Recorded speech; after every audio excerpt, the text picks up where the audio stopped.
अब देखो बच्चों, आज जो हम टॉपिक डिस्कस करेंगे और ये टॉपिक है मैकेनिज्म ऑफ ड्रग एक्शन, औषध की क्रियाविधि। ओके, तो देखो बच्चों, जब कोई भी मेडिसिन या ड्रग हमारी बॉडी में एंटर होता है तो बॉडी में वो किस तरह से एक बायोलॉजिकल रेस्पॉन्स को प्रोड्यूस करता है या एक पर्टिकुलर डिसीज को कैसे प्रिवेंट करता है, उसका ट्रीटमेंट करता है, इसी से रिलेटेड है आज का ये हमारा टॉपिक। ओके, समझे बच्चों कि एक ड्रग बॉडी के अंदर या मेडिसिन बॉडी के अंदर एक बायोलॉजिकल रेस्पॉन्स कैसे प्रोड्यूस करता है, वो एक पर्टिकुलर डिसीज को कैसे प्रिवेंट करता है, इसी को हम डिस्कस करेंगे अपने इस टॉपिक में।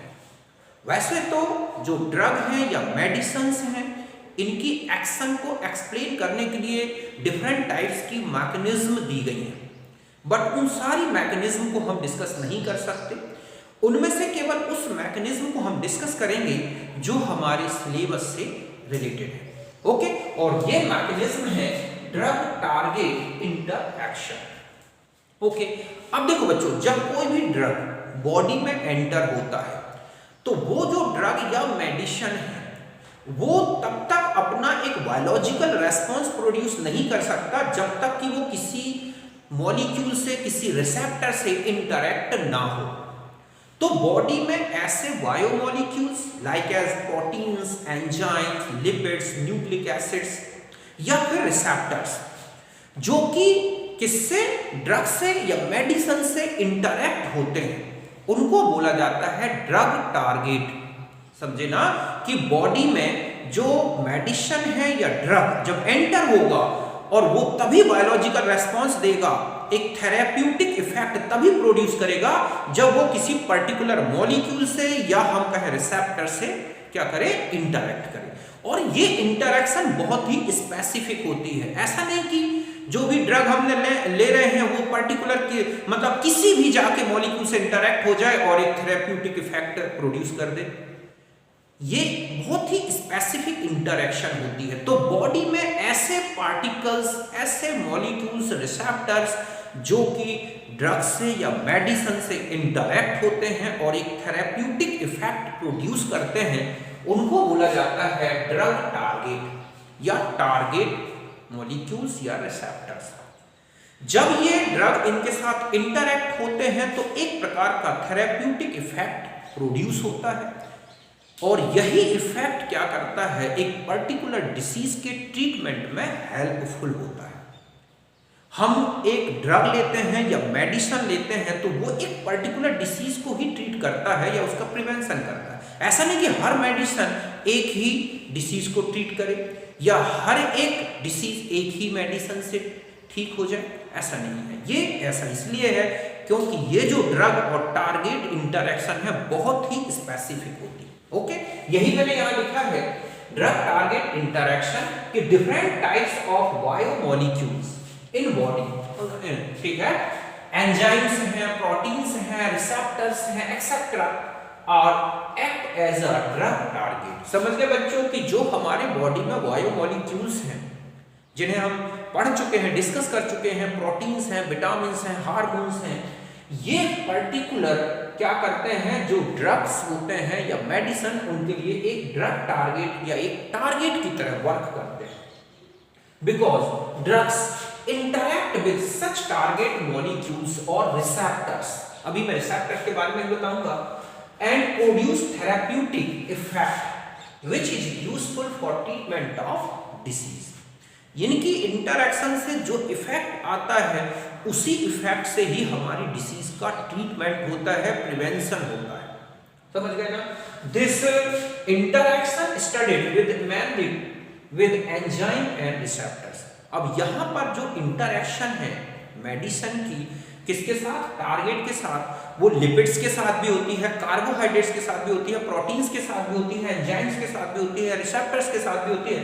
यहां पर हम केवल एंजाइम्स के किस तरह से लिए इंटरैक्ट होते हैं या रिसेप्टर्स से किस तरह से इंटरैक्ट होते हैं, फिर कैसे एक थेरेप्यूटिक इफेक्ट प्रोड्यूस करते हैं, उसको हम डिस्कस करेंगे। तो समझ गए बच्चों कि हमारे शरीर के अंदर जब कोई भी मेडिसिन पहुंचती है, औषध पहुंचती है, तो वो किस तरह से एक चिकित्सकीय प्रभाव उत्पन्न करेगा, थेरेप्यूटिक मेडिसिनल इफेक्ट उत्पन्न करेगा, इसी को हम डिस्कस कर रहे हैं यहाँ पर। जब कोई भी मेडिसिन हमारी बॉडी में पहुंचता है तो वो किसी ना किसी मॉलिक्यूल से, किसी ना किसी रिसेप्टर से इंटरैक्ट होता है, उसके साथ अनुक्रिया करता है, टकराता है, और इस टक्कर में जो एक प्रभाव उत्पन्न होता है वही औषधीय प्रभाव क्या है, हमारे रोग का निदान का कारण बनता है। यही मैंने लिखा है कि शरीर के विभिन्न जैव अणु जैसे प्रोटीन, एंजाइम, कार्बोहाइड्रेट, विभिन्न ड्रग्स के लिए एक टारगेट के समान कार्य करते हैं, मतलब एक टकराता है ड्रग। जब तक बॉडी में किसी से टकराए ना, कोई इफेक्ट नहीं आएगा, क्योंकि ड्रग की अनुक्रिया जब इन अणुओं से होती है तो एक चिकित्सकीय प्रभाव उत्पन्न होता है, एक मेडिसिनल इफेक्ट उत्पन्न होता है जो किसी रोग के उपचार में सहायक होता है। इस अनुक्रिया को निम्न दो प्रकार से स्पष्ट करेंगे। यहाँ पर हम जो ये इंटरैक्शन है ड्रग की टारगेट के साथ, वो केवल दो ही उसमें लेंगे। एक तो एंजाइम ड्रग इंटरैक्शन, एंजाइम औषध अनुक्रिया मींस एंजाइम एक्ट, ठीक है, एंजाइम एज ड्रग टारगेट, और एक रिसेप्टर ड्रग इंटरैक्शन, रिसेप्टर्स औषध अनुक्रिया means receptor as drug target. समझ गए बच्चों कि जो हमारी बॉडी के अंदर एक मेडिसिनल इफेक्ट आता है, उस इफेक्ट में कौन कौन सी इंटरैक्शन होती है, उनमें से केवल दो इंटरैक्शन को हम यहाँ पर डिस्कस करेंगे। तो पहले आप इसे नोट करें।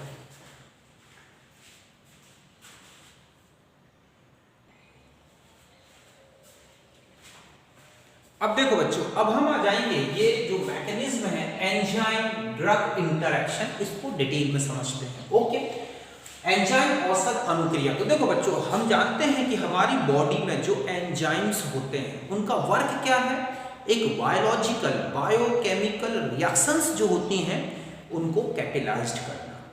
हर एक डिसीज के लिए भी एक पर्टिकुलर क्या होती है, एक बायोकेमिकल रिएक्शन होती है, उसमें जो केमिकल्स बनते हैं उससे हमें डिसीज हो जाती है। ओके, तो एंजाइम, जो एंजाइम इस तरह का एक केमिकल बना रहा है जिससे हमारी बॉडी में क्या हो रहा है, डिसीज आ रही है, उस रिएक्शन में जो एंजाइम हो रहा है, उस एंजाइम की जो नेचुरल फंक्शन है उसको ये इनहेबिट करते हैं। मतलब इस इंटरैक्शन थ्योरी का जो बेसिक कॉन्सेप्ट ये है कि जब ड्रग बॉडी में पहुंचता है तो एंजाइम का जो एक नेचुरल मेन फंक्शन है, ड्रग उस फंक्शन को इनहेबिट कर देता है, रोक देता है, और एंजाइम जो है ब्लॉक्ड हो जाता है, और इसी प्रोसेस में एक थेरेप्यूटिक इफेक्ट आता है, एक औषधि, एक मेडिसिनल इफेक्ट आता है जो क्या करता है, हमारी बॉडी को उस पर्टिकुलर डिसीज से रोक देता है। और अब जो एंजाइम ब्लॉक्ड हो गया उसे बॉडी डिग्रेडेट कर देती है और बाहर हटा देती है। समझ गए ना, यही मैंने लिखा है कि according to this concept drug inhibit the main natural function of enzyme. Means अब एंजाइम का नेचुरल फंक्शन क्या है, एडजॉर्प्शन कैपेसिटी टुवर्ड्स सबस्ट्रेट। समझ गए ना कि एंजाइम का वर्क मेन आप देखोगे तो एंजाइम अपनी सरफेस पर जो एक्टिव साइट्स होती हैं वहां पर जो सबस्ट्रेट है उसे एब्जॉर्ब करता है और उसे फिर क्या कर देता है, डिकम्पोज कर देता है। तो वो जो एब्जॉर्प्शन कैपेसिटी है ना, उसी को जो ड्रग्स होते हैं वो इनहेबिट कर देते हैं एंड प्रोड्यूस थेरेप्यूटिक इफेक्ट है, ठीक है, विच protect body from disease and blocked जो एंजाइम है बॉडी डिग्रेडेट्स ब्लॉक्ड एंजाइम। ओके, उसको डिग्रेडेट करके नष्ट कर देता है और इस तरह से हमारी बॉडी को एक पर्टिकुलर डिसीज से रोक लेता है। समझ गए बच्चों कि ये जो कॉन्सेप्ट ये कहता है कि जो औषध है वो एंजाइम की मुख्य प्राकृतिक क्रिया मींस क्रियाधार को अवशोषित करने की क्षमता को प्रतिरोधित कर देता है, रोक देता है। इससे एक चिकित्सीय प्रभाव उत्पन्न होता है। इस रोधित एंजाइम को शरीर नष्ट कर देता है और शरीर को रोग से बचाता है। अब ये जो इनहेबिटेशन है, ड्रग इनहेबिट्स, जो कि ये जो ड्रग है जो एंजाइम की नेचुरल फंक्शन को रोक रहा है, उसकी साइट को डीएक्टिवेट कर रहा है, वो 2 टाइप से होती है। ठीक है, drug inhibits the attachment of substrate on active site of enzyme in 2 different way. ठीक है, 2 डिफरेंट वेज। समझ गए बच्चों कि ये जो एक्शन है ड्रग की और एंजाइम की इंटरएक्शन जो हो रही है, मींस वो जो एड्जॉर्प्शन कैपेसिटी है उसको जो इनहिबिट कर रहा है एंजाइम, वो 2 टाइप से कर सकता है। समझ गए ना कि औसत एंजाइम के सक्रिय केंद्र पर क्रियाधार को जोड़ने को रोकने के लिए या जोड़ने को निम्नलिखित 2 प्रकार से प्रतिरोधित करता है। अभी हम उसको डायग्राम से समझते हैं, पहले इसको नोट कर लेना।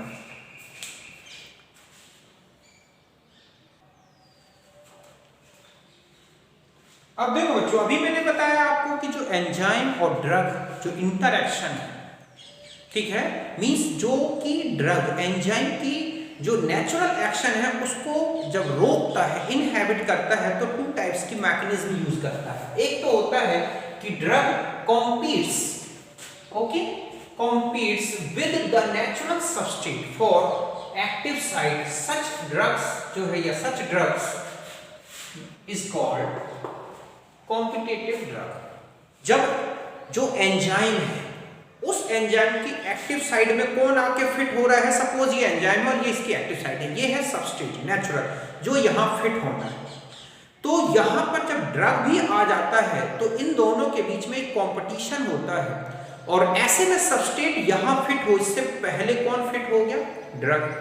ऐसे में ये जो ड्रग जो एंजाइम था, अगर ये जो बॉन्ड बन गया ड्रग और किसके बीच में, एंजाइम के बीच में, ये स्ट्रॉन्ग है, तो ऐसे में ये एंजाइम एक परमानेंटली क्या हो जाएगा, ब्लॉक्ड हो जाएगा और बॉडी द्वारा डिग्रेड्स कर दिया जाता है। तो यही लिखा है कि drug compete with the natural substrate for active site, such drug is called competitive drug. ऐसा एंजाइम के सक्रिय केंद्र पर अधिशोषित होने वाले प्राकृतिक क्रियाधार से प्रतिस्पर्धा करता है और ऐसे औसत कॉम्पिटिटिव ड्रग कहलाते हैं। देखो क्या होगा, ये है एंजाइम, ये क्या है बच्चों, एंजाइम, और ये जो है इसकी, ये जो दिख रही है, हम इसे क्या बोलेंगे, ये है एक्टिव साइट। एक की लॉग थ्योरी जैसा कॉन्सेप्ट ही है।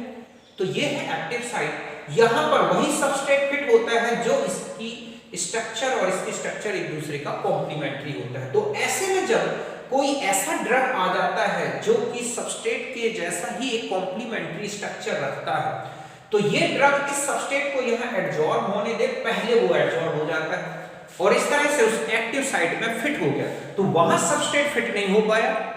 सबस्ट्रेट जब फिट नहीं होगा तो उस सबस्ट्रेट का कोई भी जो है रिएक्शन नहीं होगा, उसका कोई इफेक्ट नहीं पड़ेगा।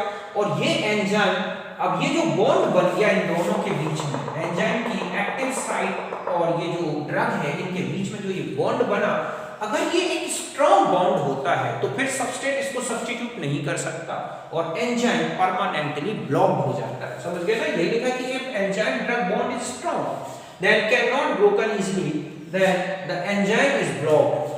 समझ गए बच्चों, तब एंजाइम क्या हो जाता है, ब्लॉक्ड हो जाता है permanently and degrades by body, और बॉडी इसको डिकम्पोज्ड कर देती है और फिर एक नया एंजाइम बना लेती है। तो समझ गए बच्चों कि ये जो हमारा एंजाइम है और ये सबस्ट्रेट है, ये एक दूसरे से नेचुरल एक्शन शो करते हैं। बट अगर कोई ड्रग इसका कॉम्पिटिटिव स्ट्रक्चर, कॉम्पिटिटिव फॉर्म में आ गया और इसी का कॉम्प्लीमेंट्री स्ट्रक्चर रखता है, तो ड्रग यहाँ पर फिट हो जाएगा। परमानेंटली अगर हो जाता है तो ऐसे में ब्लॉक्ड हो जाएगा एंजाइम और उसकी जो नेचुरल एक्शन है वो फिनिश हो जाएगी। और ऐसे में ये जो एंजाइम बनेगा, ब्लॉक्ड एंजाइम, ये बॉडी से हटा दिया जाता है और नया एंजाइम बना दिया जाता है। और इस तरह से इस एंजाइम का जो एक नेचुरल एक्शन था उसको रोक के और फिर हम बॉडी, ये ड्रग हमारी बॉडी में क्या कर देता है, डिसीज से, पर्टिकुलर डिसीज से बॉडी को प्रिवेंट करता है। तो यहां तक आप समझ गए, इसे नोट कर।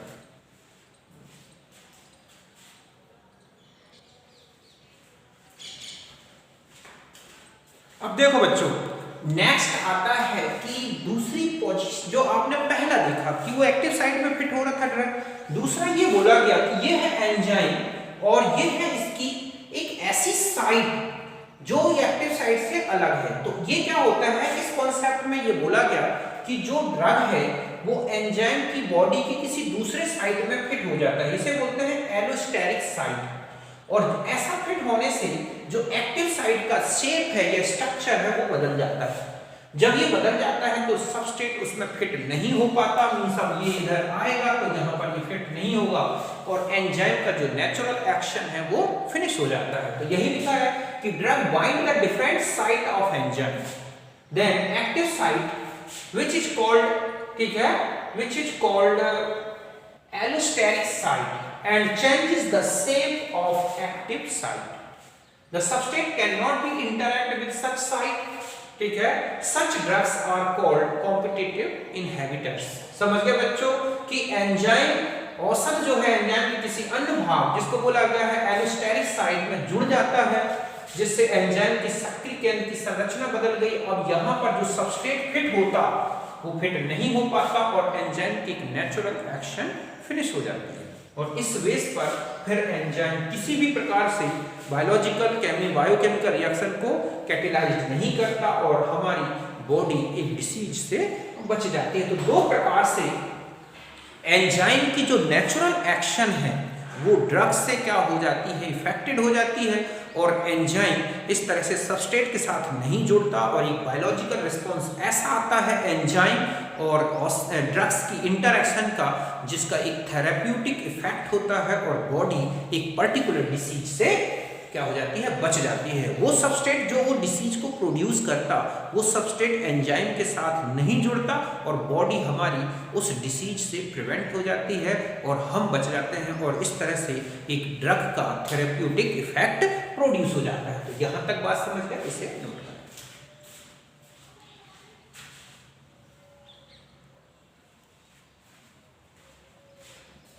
अब देखो बच्चों, दूसरा जो कॉन्सेप्ट है, समझ गए ना, जो ड्रग एक्शन का जो दूसरा कॉन्सेप्ट है ये है रिसेप्टर एज ड्रग टारगेट। अभी हमने देखा कि जो इंटरेक्शन है एक एंजाइम और ड्रग के बीच में इंटरेक्शन होती है और दूसरी है रिसेप्टर एज ड्रग टारगेट। तो क्या होता है बच्चों कि जो हमारी सेल मेम्ब्रेन है, बॉडी में जो सेल्स होती हैं उनकी जो मेम्ब्रेन है उनमें प्रोटीन से बने हुए कुछ स्ट्रक्चरल मॉलिक्यूल होते हैं जो उस मेम्ब्रेन में एम्बेडेड रहते हैं, धसे रहते हैं। ये जो इन्हीं को बोला जाता है क्या, रिसेप्टर्स। मतलब प्रोटीन से बने हुए मॉलिक्यूल जो कि सेल मेम्ब्रेन में धसे रहते हैं ये है रिसेप्टर्स। इनमें एक एक्टिव साइट होती है सेल के बाहर। तो ये जो रिसेप्टर्स हैं इनका वर्क होता है न्यूरॉन्स से न्यूरॉन्स में मैसेज को ट्रांसफर करना, बॉडी के अंदर जो मैसेजेस चलते हैं उनको ट्रांसफर करना और न्यूरॉन्स से मसल में ट्रांसफर करना मैसेजेस को। अब क्या होता है कि बॉडी में कुछ केमिकल्स होते हैं, ये केमिकल्स जैसे कि हार्मोन्स, न्यूरोट्रांसमीटर्स, ये जो केमिकल्स होते हैं ये बॉडी के जो मैसेजेस होते हैं कि एक न्यूरॉन से दूसरे या जो हमारे माइंड द्वारा जो भी जो मैसेजेस ट्रांसफर किए जाते हैं, ट्रांसमिटेड किए जाते हैं, उनको वो पहुंचाते हैं सेल्स में। तो वो कहलाते हैं केमिकल मैसेंजर्स। इन केमिकल मैसेंजर से जो भी मैसेजेस आते हैं वो इन्हीं रिसेप्टर्स से एक सेल से दूसरे सेल में ट्रांसफर हो जाते हैं। अब क्या होता है कि जो ड्रग्स होते हैं ना वो केमिकल मैसेंजर जहां जुड़ते हैं एक्टिव साइट में किसकी, रिसेप्टर की, वहां पर वो जुड़ जाते हैं ड्रग्स और इस तरह से जो मैसेजेस आया हुआ है केमिकल मैसेंजर के थ्रू वो एक सेल से दूसरे सेल में नहीं पहुंचता और ऐसे में हमारी बॉडी एक पर्टिकुलर जो डिसीज है या पेन है उसको ट्रांसफर नहीं कर पाती और माइंड को ये पता नहीं चलता कि पर्टिकुलर उस पार्ट में क्या हो रहा है। जैसे हमारा दर्द हो रहा है, हमने कोई मेडिसिन ले ली और दर्द हट गया, तो ये कैसे हटा, ये इसी का खेल है कि ड्रग्स गया और रिसेप्टर की साइड पे फिट हो गया। अब वहां से कोई मैसेज माइंड तक नहीं पहुंच पा रहा है और जब माइंड तक वो मैसेज पहुंचेगा नहीं तो हमें पता भी नहीं चलेगा कि वहां दर्द हो रहा है कि नहीं। और फिर जो ड्रग्स हैं उस पर्टिकुलर केमिकल को ब्रेक कर देते हैं और इस तरह से हमारी बॉडी एक डिसीज से प्रिवेंट हो जाती है। समझ गए ना? तो यही मैंने लिखा है यहाँ पर कि receptors are proteins that are crucial to body communication process. समझ गए ना? ये हमारी बॉडी के अंदर जो कम्युनिकेशन प्रोसेस है उसमें ये एक वर्क करते हैं ट्रांसफर करने का। These are embedded in cell membrane, अभी मैं डायग्राम से समझाऊंगा, and transmitted messages between two neurons and neurons to muscles. अब हमने देखा होगा कि जैसे एनेस्थेटिक यूज होते हैं, तो एनेस्थेटिक न्यूरॉन्स के बीच में जो एसिटाइल कोलिन है उसको डीएक्टिवेट कर देते हैं, जिससे हमारे मैसेजेस मसल्स से कहाँ नहीं पहुंचते, न्यूरॉन्स या माइंड तक नहीं पहुंचते, और हमें पता नहीं चलता पर्टिकुलर पार्ट में क्या हो रहा है। तो ये इसी तरह का वर्क है, ठीक है। Transmitted to neurons and neurons to muscles. The communication of messages takes place through certain chemicals which are called chemical messengers. ये होते हैं हार्मोन्स और न्यूरोट्रांसमीटर। अभी हम इनके एग्जांपल्स देखेंगे। They received the binding site of receptor. This bring about the transfer of message into cell. ये जो केमिकल मैसेंजर हैं ये रिसेप्टर की एक्टिव साइट पर फिट हो जाते हैं और मैसेज एक सेल से दूसरी सेल में क्या हो जाता है बच्चों, ट्रांसफर हो जाता है। अभी हम और आगे पढ़ते हैं, मैकेनिज्म देखते हैं किस तरह से। तो समझे बच्चों कि रिसेप्टर प्रोटीन से बने हुए हमारी ये सपोज ये बॉडी, ये है हमारी बॉडी की सेल मेम्ब्रेन। अब इस सेल मेम्ब्रेन में मान लो ये पेन इस तरफ से उस तरफ तक में घास दूं इसको, तो ये एक किसका वर्क करेगा, रिसेप्टर का। अब यहाँ पर ये इस तरह से फिट है, ये सेल के अंदर, ये सेल के बाहर। एक केमिकल मैसेंजर आया, एक रसायन संदेश वाहक सूचना लेके वो इधर जुड़ गया, इस सूचना को यहाँ से बिना सेल के एंटर हुए इसमें ट्रांसफर कर देता है। समझ गए बच्चों। तो रिसेप्टर्स का वर्क है एक कम्युनिकेशन प्रोसेस को बनाए रखना, ठीक है। तो ये शरीर में सूचनाओं के संदेश वाहन का कार्य करते हैं। ये कोशिका झिल्ली में धसे होते हैं और दो न्यूरॉन्स तथा न्यूरॉन्स और पेशियों के मध्य संदेश को प्रसारित करते हैं। यह संदेश कुछ रसायनों द्वारा प्रसारित होता है जिसे हम बोलते हैं रासायनिक संदेश वाहक। समझ गए ना। ये रिसेप्टर्स की सक्रिय सतह पर जुड़ जाते हैं और संदेश को कोशिका में प्रसारित कर देते हैं। अभी हम डायग्राम से समझते हैं, पहले आप इसे नोट करें।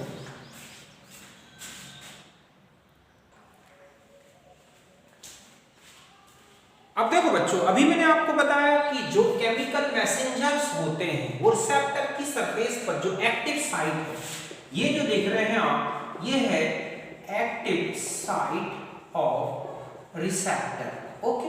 और ये जो बना रखा है मैंने ये डायग्राम, ये हमारी सेल मेम्ब्रेन की डबल लेयर स्ट्रक्चर है। ये जो प्रोटीन मॉलिक्यूल्स हैं ये हैं रिसेप्टर्स जो प्रोटीन्स से बने हुए हैं। ये है एक्टिव साइट और ये है केमिकल मैसेंजर। केमिकल मैसेंजर जब इस रिसेप्टर की एक्टिव साइट में फिट हो जाता है तो इसके फिट होते ही यहाँ पर जो मैसेज है ये सेल की इंटीरियर साइड में क्या हो गया, ट्रांसफर हो गया। ये बाहरी आउटर साइड है सेल की, ये इंटीरियर साइड है, समझ गए ना। और ये है रिसेप्टर्स, ये है सेल की डबल मेम्ब्रेन स्ट्रक्चर, ये है केमिकल मैसेंजर। दोनों की इंटरेक्शन हुई और इस तरह से मैसेज ट्रांसफर हो गया, फिर ये अलग हो गया, ये रिसेप्टर अलग हो गया। इस तरह का एक इक्विलिब्रियम बना रहता है, समझ गए ना। तो ये लिखा है chemical message plus receptor interaction हो रही है और इस तरह से ये मैसेज ट्रांसफर इन सेल। अगर अब यहाँ पर एक ड्रग आ जाता है जो इस मैसेंजर का कॉम्पिटिटिव है, इसी के जैसे स्ट्रक्चर रखता है, तो ये क्या करेगा कि इस रिसेप्टर की एक्टिव साइड में फिट हो जाएगा बच्चों। ये कहाँ फिट हो गया, एक्टिव साइड में फिट हो जाता है। अब जब एक्टिव साइट में फिट हो गया तो यहां से कोई भी जो मैसेज इसके थ्रू आया था केमिकल, ये हमारा यहां पर बना रखा है मैंने, ये है केमिकल मैसेंजर, समझ गए ना। तो ये केमिकल मैसेंजर जब यहां फिट नहीं होगा तो इससे जो भी मैसेज आया होगा वो इस तरह से सेल में ट्रांसफर नहीं होगा। जब ट्रांसफर नहीं होगा तो कोई भी मैसेज माइंड तक नहीं पहुंचेगा और ऐसे में क्या हो जाएगा, हमारी बॉडी जो है उस मैसेज को पढ़ नहीं पाएगा दिमाग, तो कोई एक्सपीरियंस नहीं होगा और बॉडी जो है उस पर्टिकुलर प्रोसेस में क्या हो जाएगी, फेल हो जाती है। तो यही लिखा कि drugs that bind to the receptor site and inhibits its natural function are called antagonist drugs. These are useful when blocking a messages is required. ये ड्रग्स या इस तरह के मेडिसिन तब जरूरी होते हैं जब हमें मैसेजेस को बॉडी में ट्रांसफर होने से रोकना है। जैसे कि एनेस्थीसिया प्रोसेस है कि एनेस्थीसिया लगा दिया तो उस बॉडी के पर्टिकुलर पार्ट से कोई भी मैसेज माइंड तक नहीं पहुंचेगा। एनेस्थेटिक्स का यही वर्क होता है। एनेस्थेटिक्स न्यूरॉन्स के बीच का जो एक केमिकल होता है एसिटाइल कोलिन, उसके नेचुरल फंक्शन को रोक देते हैं और इस तरह से कोई भी मैसेज उस पर्टिकुलर पार्ट से बॉडी के माइंड तक नहीं पहुंचता और हमारी बॉडी क्या हो जाती है, वहां पर उस पार्ट पर पर्टिकुलर कोई ऑपरेशन करा सकते हैं और उस तरह से वो डिसीज से हम एक फ्री हो सकते हैं। तो ये प्रोसेस चलता है। समझ गए बच्चों कि जो ड्रग रिसेप्टर्स हैं, जो ड्रग है वो रिसेप्टर की सक्रिय सतह पर जुड़कर उसकी प्राकृतिक क्रिया को रोक देते हैं और संदेश का प्रसारण रुक जाता है। ऐसे ड्रग्स को बोला जाता है एंटागोनिस्ट ड्रग्स। समझ गए बच्चों? तो यहां फिर से समझाएं, ये था रिसेप्टर, ये है मैसेंजर, दोनों की इंटरेक्शन हुई। इस तरह से इंटरेक्शन से मैसेज जो बॉडी में चल रहा है वो सेल में ट्रांसफर हो गया। जैसे ही ड्रग आया, जो इसका कॉम्पिटिटर है वो इस साइड पर फिट हो गया और किसी भी प्रकार के मैसेज को सेल में ट्रांसफर होने से रोक देगा। इस तरह से सेल्स के बीच में मैसेजेस का ट्रांसफर रुक जाएगा और उस पार्ट से हमें कोई भी मैसेज माइंड को नहीं मिलेगा और इस तरह से वो पार्ट जो है, इस तरह से कोई भी डिसीज है या किसी प्रकार का डिफेक्ट है उसको ऑपरेशन से हम हटा सकते हैं। एनेस्थीसिया प्रोसेस इसी मैकेनिज्म पर बेस्ड है। समझ गए बच्चों? तो पहले डायग्राम बना।